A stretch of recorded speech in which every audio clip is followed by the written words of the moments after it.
Good afternoon, everyone. History Repeats 1973 magazine looks very similar to the water vapor off of Western North America. La Nina's back, completely unexpected. And we see this starts the trend of breaking records back to 1933 for snowfall in Alaska, rainfall in Washington State, snowfall records falling in Washington State. Last year's all-time record snows across the West Coast eclipsed already this year, comparison 2016-17.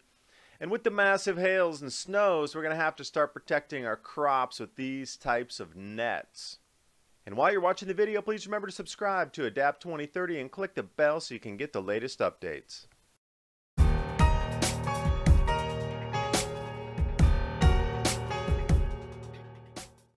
Jumping back in time, where have we seen this same type of flow before?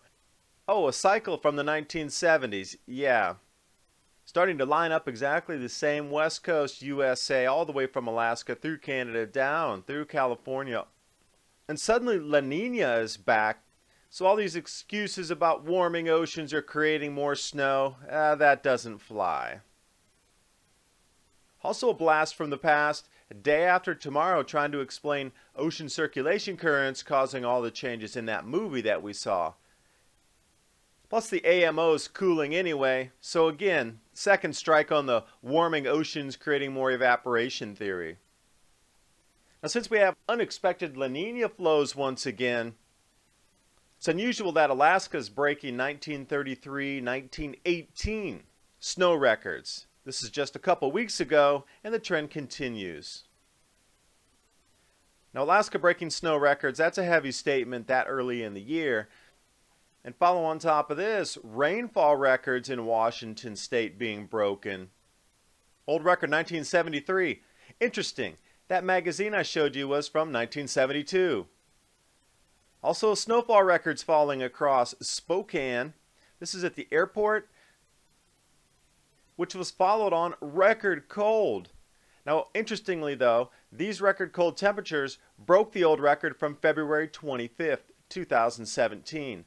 Not even a year ago, and you're telling me it's early November, and it's colder now than it was in February at the depth of winter? Something's definitely amiss here. So how much snow fell? Let's compare that to the all-time record snowpack from last year in the Sierra Nevadas and the Rocky Mountains. On the left is 2016 November. On the right, the latest snow totals. See a difference at all? Let's look at a different section of the Rocky Mountains. Northern Rockies, 2016, left side, 2017 on the right. Do you spot a slight difference? The contour, incredibly stark with the snow cover. Now with all these events we're seeing in the skies with more precipitation, more snow, more hail, we're going to have to start protecting our crops. Iridium already coming out with what they call the anti-hail net, and they finally hit a milestone of covering 10 million square meters across our planet. Their forecast going out is 30 million in the next 2 years. That's the need that the farmers are putting in for this product here. This is a solution, but it costs money. If we're going to have to net in all the crops globally, that's going to be a task to accomplish. They call it the Iridium net, and really does it stop hail? Well, here's what happened after a hailstorm in Spain. Close up for you there. Now we've seen the devastation through this year of losses, incredible depths down in Argentina. You got out of season snows and hails down in Australia at the moment. And we saw the high wind events across Europe and the United States with just pounding hail, stripping crops.